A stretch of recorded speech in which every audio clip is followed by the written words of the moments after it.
Hello everyone, welcome to Crack Grade B online learning platform. So guys, in the previous lecture we covered some part of Accounting Standard 11 that stands for the effects of changes in the foreign exchange rates.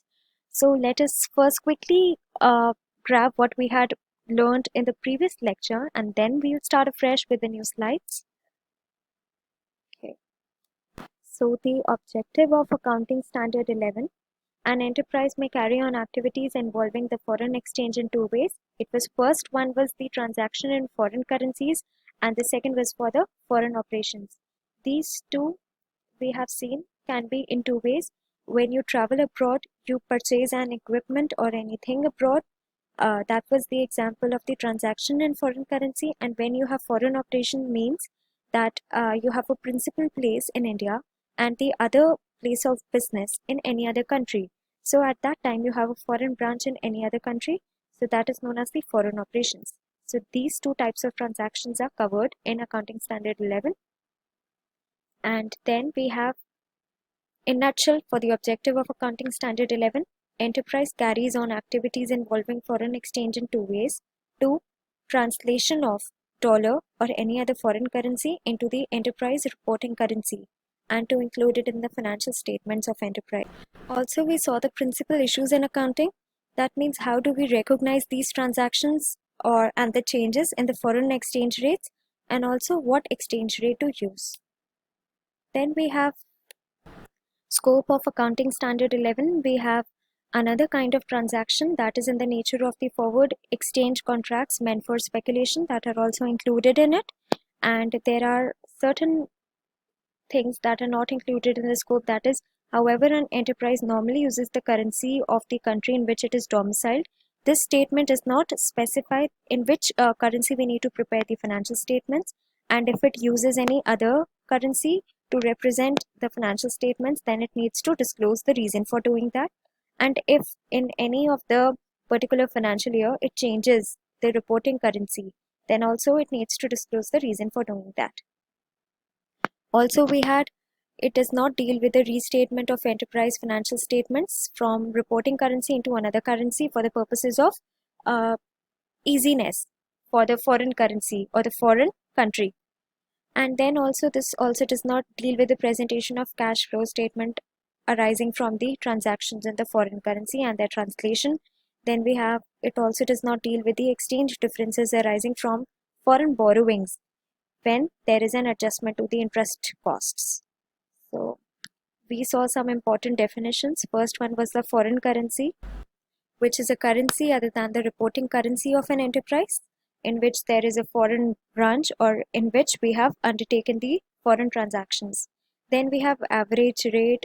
It means the mean of exchange rates enforced during a period. It may be 1 day, 3 days, week, and other than that also. Closing rate is the date of the exchange prevailing at the balance sheet date. We have exchange rate. It is the ratio for exchange of two currencies. It is just as an example, I can say $1 equals to rupees 70 at a particular time. So that is the exchange ratio at that time. Then we have exchange difference is nothing but the difference between the exchange rates. Say right now, if the exchange rate is $1 equals to 70 rupees, and after some time it becomes $1 equals to 71 rupees. So that rupee 1 per dollar is the exchange difference. We have fair value is the amount for which an asset could be exchanged between the willing parties in an arm's length transaction. Integral foreign operations is what we are going to learn today. And foreign operations is nothing but if you have a foreign branch, or any subsidiary, associate, or joint venture in any foreign country, so we call it a foreign operation. We have forward exchange contract. It means agreement to change different currencies at a forward rate. So we have forward rate. It is at a specified future date. It is the specified exchange rate for exchange of two currencies. Then monetary items are money held and assets and liabilities to be received or paid in fixed or determinable amounts of money. We have seen these are receivables and the payables, and we saw the reason for it. Reporting currency is the currency used in presenting the financial statements. As per the definition, we had three more definitions. The net investment in non-integral foreign operation is the reporting enterprise share in the net assets of that operation. Okay, and non-integral foreign operation is a foreign operation that is not an integral foreign operation, and the non-monetary items are assets and liabilities other than the monetary items. So when we initially recognize any transaction in any year which is not at the balance sheet date, at that time it can be either buying or selling of the goods or services, borrowing or lending the money in foreign currency, or becoming a party of unperformed forward exchange contract, or you are disposing of any assets or settling any liability in the foreign currency.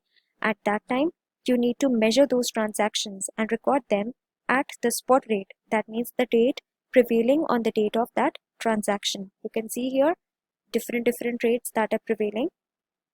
So these are nothing but the spot rate of the day. Okay, so treatment is that okay, treatment of these initial recognition items is foreign currency amount should be multiplied with the exchange rate at the date of transaction, and we get the amount in reporting currency.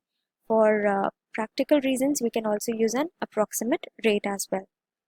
Then we had subsequent balance sheet dates पे कैसे हमें recording and reporting करनी है. So for the foreign currency monetary items that are receivables and payables, we should always report it using the closing rate. Why? Because जो भी हमको exchange difference आएगा, we need to have a separate treatment for that. क्योंकि हमने अभी तक इनको पे या रिसीव नहीं किया, सो इनका हमें exchange difference भी कैलकुलेट करके जो भी हमारा नेट लॉस या प्रॉफिट होगा, we need to mention that. So that's why we take into consideration the receivables and payables only, because these are some transactions that will affect us. जिसकी वजह से अगर कुछ भी rates fluctuate होते हैं, तो these type of transactions will affect us. Fixed asset will never affect us because it has already been purchased, but the payment part will affect us. That is known as loan if we have taken for it, or any foreign creditor for that purpose. So these are there for the FCMI. And for non-monetary items, we need to record them at historical cost. Yeah. So non-monetary items, when valued, if they are valued at historical cost, though rates at the date of the transaction, it is nothing but the spot rate. And if at fair value, then rates that existed when values were determined. So fixed assets, inventories, or anything other than the FCMI are example of the non-monetary items. And okay, so this is the current slide that we need to start with today. Recognition of exchange difference. So till now we saw कि जब हम foreign currency monetary items का closing rate से अगर हम देखें, in this example क्या foreign creditor we had standing at rupees 68 when the transaction took place. At that time it was decided that foreign creditor को हम 10,000 multiplied by 68 rupees, ठीक है, $10,000 multiplied by 68 rupees, हमें उस टाइम पे उस creditor को we were to pay 6,80,000 rupees. But since we have not paid till the balance sheet date, अब closing rate हो चुका है $1 equals to 71 rupees. So we need to pay for every dollar 3 rupees extra to this foreign creditor. तो यहाँ हमें loss हो रहा है because हमारी रुपी डेप्रिशिएट हो चुकी है with respect to the foreign currency. So अब हमारा एक्सचेंज रुपीज आ रहा है $1 के अकॉर्डिंगली ₹3 का. So how do we recognize that? The treatment for that is exchange difference arising on settlement of reporting and enterprise monetary items at rates different from those at they were initially recorded during this period or reported in previous financial statements should be recognized as income or expense in the period in which they arise. So they are saying when this liability will be finally settled, उस time पे जो भी हमारा rate होगा, say at that time it becomes 72 rupees. So there will be an exchange difference of 4 rupees. How? 72 minus 68, that means we need to pay 4 rupees per dollar extra to that foreign creditor, and that loss should be recognized as an expense in that period only. And how do we recognize that as an expense? We mention that in the profit and loss account. Also, if this rate is right now at 68, but now our Indian rupee appreciates in value, in regard to the dollar and it becomes 65. That means $1 becomes rupees 65. So we will incur uh, exchange difference of rupees 3 per dollar, but it will be beneficial to us because at that time we will gain uh, rupees 3 per dollar. So now that will also be recognized as an income in the profit and loss statement in the year in which we settle the transaction or pay to the creditor. Okay. So now classification of foreign operations. So यहाँ पे हमें एक basic idea मिल गया कि जब भी हम record करेंगे एक्सचेंज डिफरेंस को it will be in the profit and loss account as income और expense. Now there is an important concept, that is we need to classify the foreign operations into two parts. They are divided, that is the integral foreign operations and the non-integral foreign operations. It is a foreign operation that is integral to the operations of the reporting enterprise carries on its business as if it were an extension of the reporting enterprise operation. For example, such a foreign operation might only sell goods imported from reporting enterprise and remit the proceeds to reporting enterprise. So the principal place of business is in India and we have another branch in USA, and all the goods that are manufactured in India are sent or exported to that place of business in foreign country, and that foreign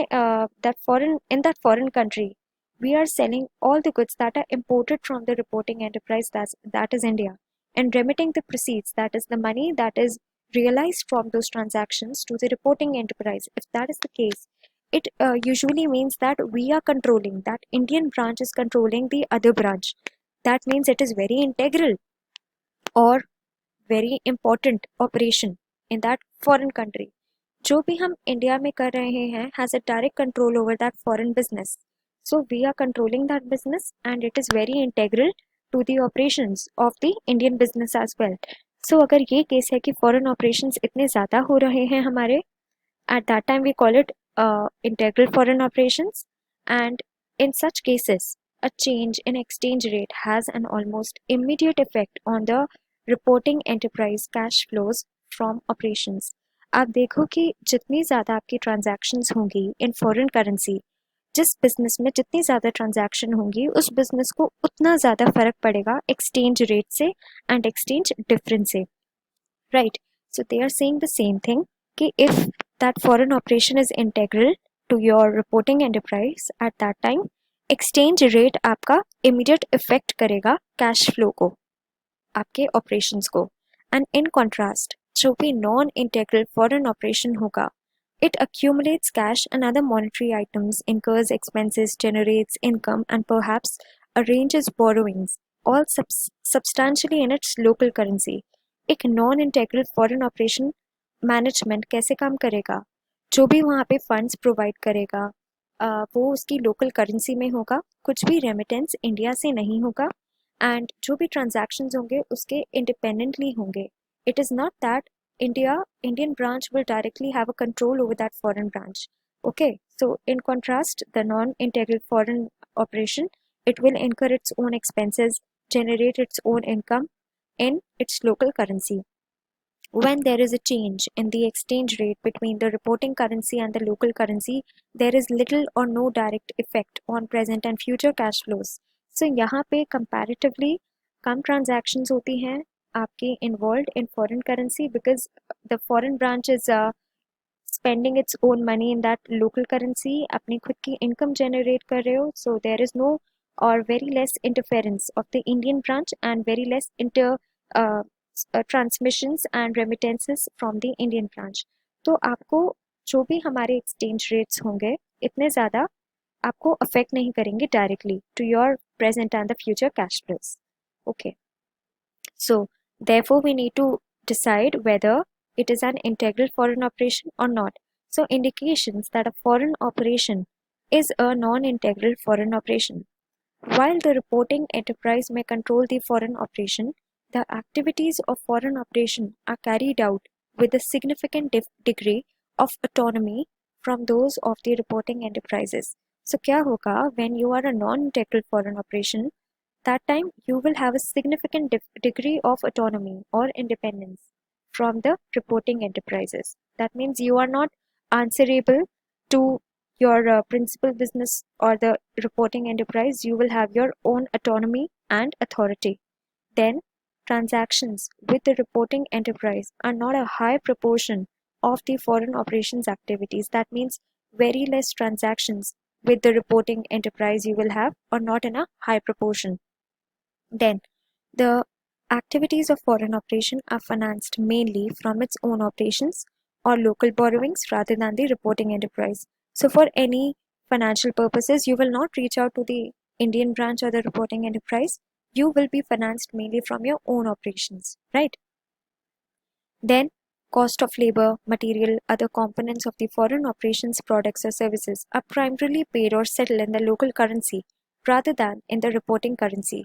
So, the payments or the settling of the local currency, settling of the money for the cost of labor or materials or other components will be in your local currency. You will not get any remittances from the Indian branch or the reporting currency, okay, to pay them. Next, we have foreign operation sales are mainly in currencies other than the reporting currency. What they are saying is, आपके कोई भी operations जो भी sales होंगे वो mainly in currencies होंगे other than the reporting currency. Okay, so आपकी sales जो हो रही हैं that is in your own local currency and rather than being in the reporting currency. Cash flows of reporting enterprise are insulated from day-to-day activities of foreign operations. Cash flows. Now, what are cash flows? आपको regularly आपके sales and purchase से जो भी cash in hand बचता है that is your cash flows. Okay, money coming in और going out of the business is cash flows. So वो आपके रिपोर्टिंग एंटरप्राइज में cash flows of reporting enterprises are insulated from day-to-day activities of foreign operation rather than being directly affected by activities of the foreign operations. वो आपके खुद के business से आ रहे हैं rather than the foreign operations. Then the sales price of the foreign operation products are not primarily responsive on short-term basis to changes in the exchange rates but are determined more by local competition or local government regulation. So there is a limit of the MRP on certain products in every country according to the poverty and the economy of every country. So those rates of your products are not decisive of the regulations of that country, of that government or the regulation of the reporting country, but you will have your own local competition and the rates according to the local government regulation only. ठीक है? And the last one, there is an active local sales market for the foreign operations products.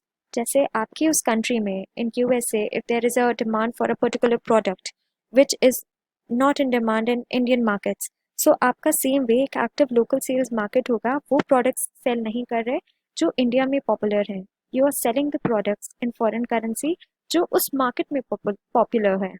Alright, so that's why we say कि these are the indicators that a foreign operation is non-integral. Apart from these, if they are the points are just the opposite, we say it is an integral foreign operation. Okay.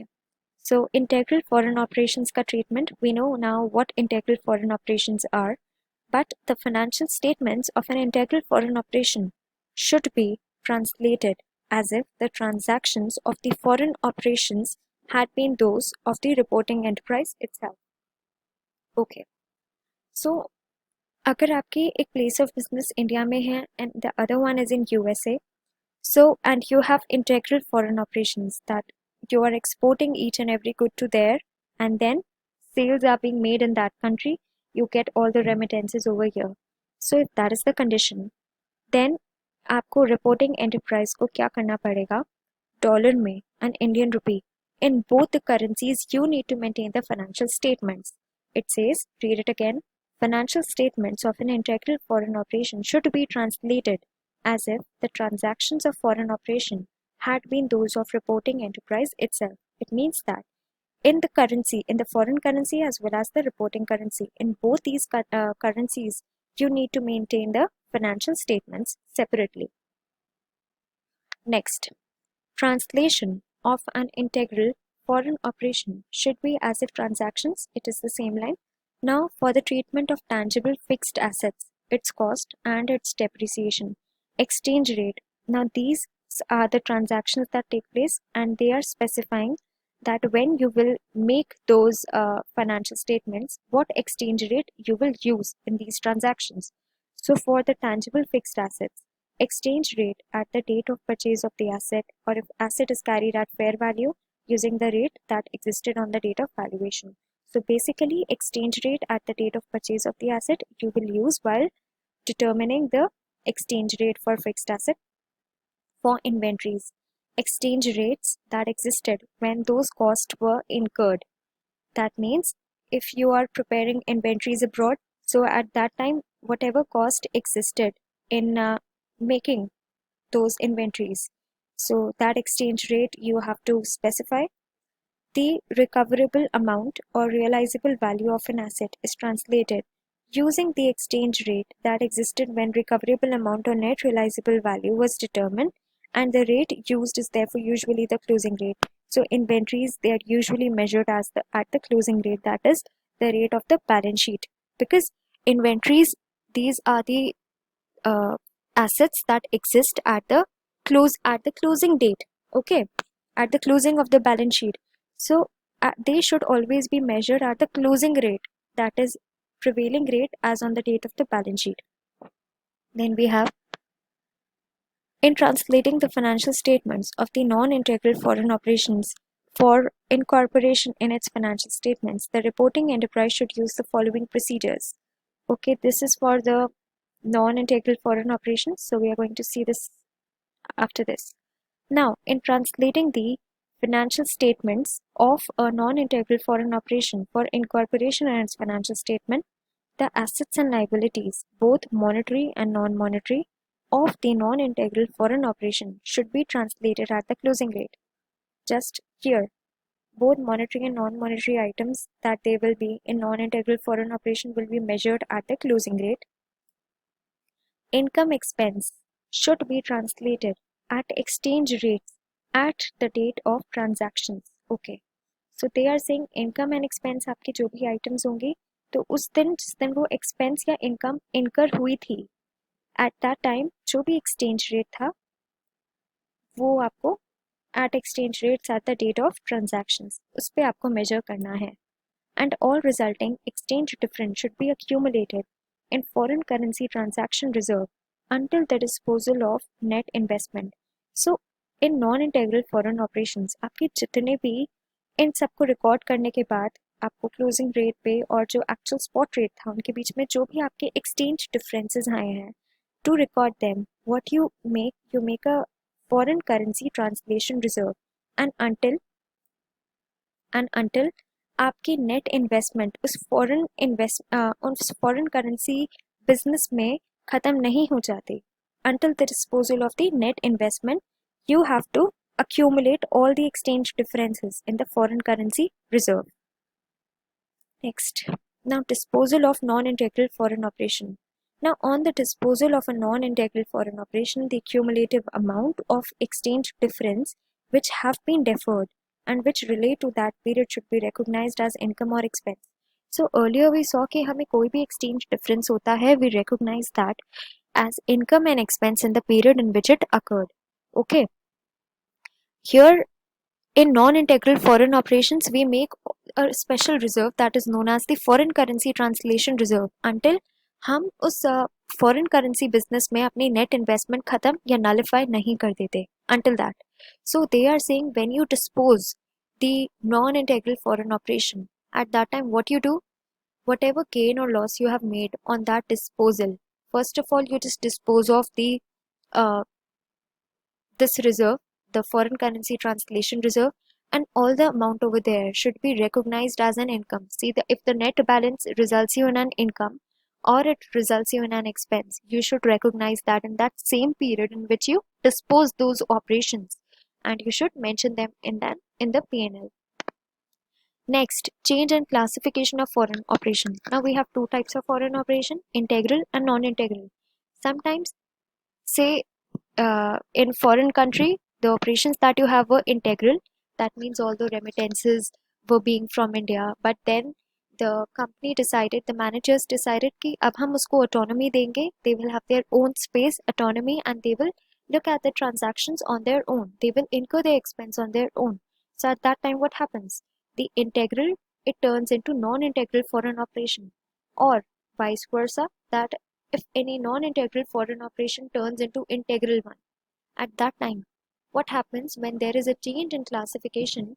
The translation procedures applicable to the revised classification should be applied from date of exchange in the classification.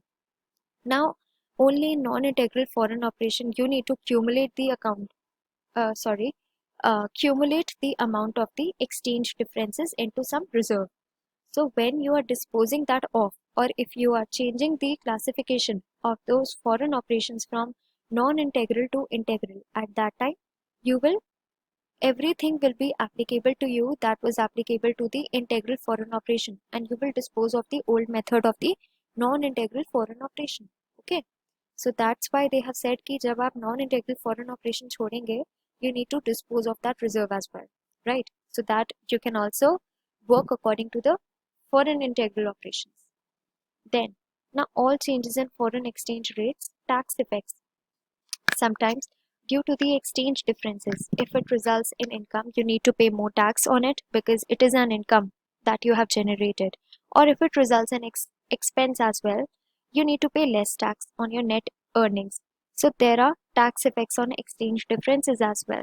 So gains and losses on the foreign currency transactions and the exchange differences arising on translation of financial statements of foreign operations may have associated tax effects which are accounted for in accordance with Accounting Standard 22, that is accounting for taxes on income. So there is another accounting standard, Accounting Standard 22, accounting for taxes on income. According to the provisions of this accounting standard, you need to follow the instructions, and the gains and losses will be accounted for with respect of this accounting standard. Now we have another component, that is the forward exchange contracts. Here we have the speculation one. An enterprise may enter into a foreign exchange contract which is not intended for trading or speculation purposes to establish the amount of reporting currency required or available at the settlement date of a transaction. The premium or discount arising at the inception of such a forward exchange contract should be amortized as expense or income over the life of contract. Exchange differences on such a contract should be recognized in the statement of P&L in the reporting period in which the exchange rates change. Any profit or loss arising on cancellation or renewal of such a forward exchange contract should be recognized as income or an expense for that period. Now, there are two types of forward exchange contracts. In this paragraph, we are talking about hedging and not speculation, because it is written that there may be contracts which may not be intended for trading or speculation. So they mean hedging.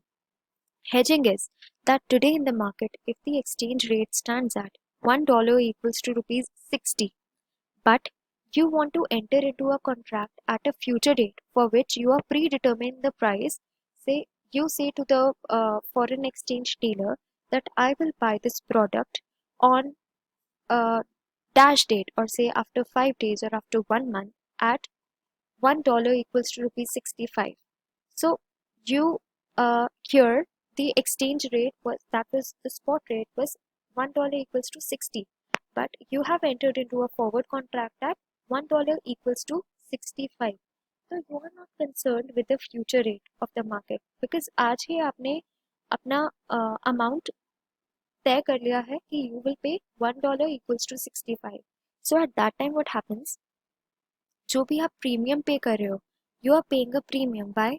Because market में rate था $1 equals to 60, but you paid 5 rupees extra per dollar. So you are paying a premium arising at the inception of such a forward exchange contract. It should be amortized as an expense over the life of contract. Say you made that contract for 4 years that I will continue buying that product after some intervals. So you need to amortize it as an expense over the life of contract. Or exchange difference on such a contract should be recognized in the statement of P&L. और जो आपको ये 5 rupees per dollar का आपने exchange difference जो incur किया है, You need to mention that in your profit and loss account as well. और अगर आपने वो cancel किया है, so any loss or profit arising on that should also be recognized as an income or expense for that period. Now, a gain or loss on a forward contract to which the above does not apply should be computed by multiplying the foreign currency amount of the forward exchange contract by the difference between the forward rate available at the reporting date for remaining maturity of contract and the contracted forward rate.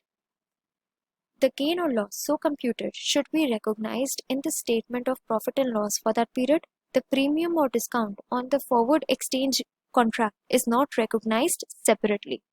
Now, guys, in speculation contract, what happens is you have neither the intention to buy anything or sell anything. You just want to profit from the exchange difference. So, say today you go to Axis Bank and say कि आज मेरे को कुछ लेना नहीं है, but let us say कि I will buy dollar 10,000 from you at a future date. Say on 31st March 2017, uh, you have made a contract that I will buy after 2 months from the bank at 68 rupees. $10,000 at 68 rupees at the exchange rate of rupees 68 is equal to $1. But on after reaching that 2 months, the rate of dollar or the exchange rate, it becomes $1 equals to rupees 70. But you already made a contract with the bank that at a future date I will buy $10 from you at the rate of $1 equals to 68. But अब आपको कितने पे करने पड़ेंगे और कितना rate हो गया है? 70 मार्केट में हो चुका है rate of the dollar against the rupee, but you have already made a contract कि आप 68 पे बाय करेंगे. So that 2 rupees difference per dollar that you have gain, that is directly $10,000 multiplied by rupees 2. You have already gain 20,000 rupees. So अगर आपको इस type का so guys अगर आपको इस टाइप का कोई भी गेन हो रहा है, it is from the speculation only and a gain और लॉस और on such a forward exchange contract, what happens in that contract? You simply have to compute it by multiplying the foreign currency amount by foreign currency amount जिस पे आपका contract हुआ था, that was $10,000, by the difference between forward rate available was rupees 70. जिस दिन आपका contract हुआ था, जिस डे का आपका कॉन्ट्रैक्ट हुआ था, उस डे का रेट अब आपका 70 हो चुका है, available at reporting date for the remaining maturity of the contract and the contracted forward rate. Contracted forward rate was 68 rupees, right. So उनका डिफरेंस आपका ₹2 है एंड जो आपका फॉरेन करेंसी अमाउंट था that was $10,000. So whatever gain you have made, the gain on the forward exchange rate. So that gain or loss so computed should be recognized in statement of profit and loss immediately. And a premium or discount also is not recognized separately. There will be no premium or discount. You are not buying or selling anything. You will just get that 2 rupees gain multiplied by the forward contract amount, and you will take that from the bank. And the gain or loss so computed will be recognized in the profit and loss statement accordingly. Okay. So now we come to the last part, that is disclosure. Just a second. So here an enterprise should disclose the amount of exchange difference included in the net profit or loss for the period and the net exchange difference accumulated in the reserve as a separate component of the shareholders' funds and the reconciliation for the same. So, okay, you need to mention two things. अगर कोई भी exchange difference है, so if that is included in the net profit and loss for the period, तो how much उसका amount है that you have to disclose, and also the reserve that you have created as a non-integral foreign operation, so that also you have to mention. When the reporting currency is different from the currency of the country in which it is domiciled, the reason for using that different currency, we have discussed this, and the reason for change in the reporting currency should also be disclosed. When there is a change in classification of a significant foreign operation, an enterprise should disclose nature of change in classification, that is, from integral to non-integral, the reason for the change, impact of change in classification, the impact that it will cause in the classification of the shareholders' funds. Maybe more investment will be needed in the foreign branch now, or disinvestment in the case of non-integral form, and the impact on net profit or loss for each prior period presented had the change in classification occurred at the beginning of the earliest period presented. So these are the disclosures that you need to make. And we are done with this Accounting Standard 11. So thank you guys, and these are the courses available on www.crackrateb.com. These are the star performers of our academy, and thank you. Happy learning.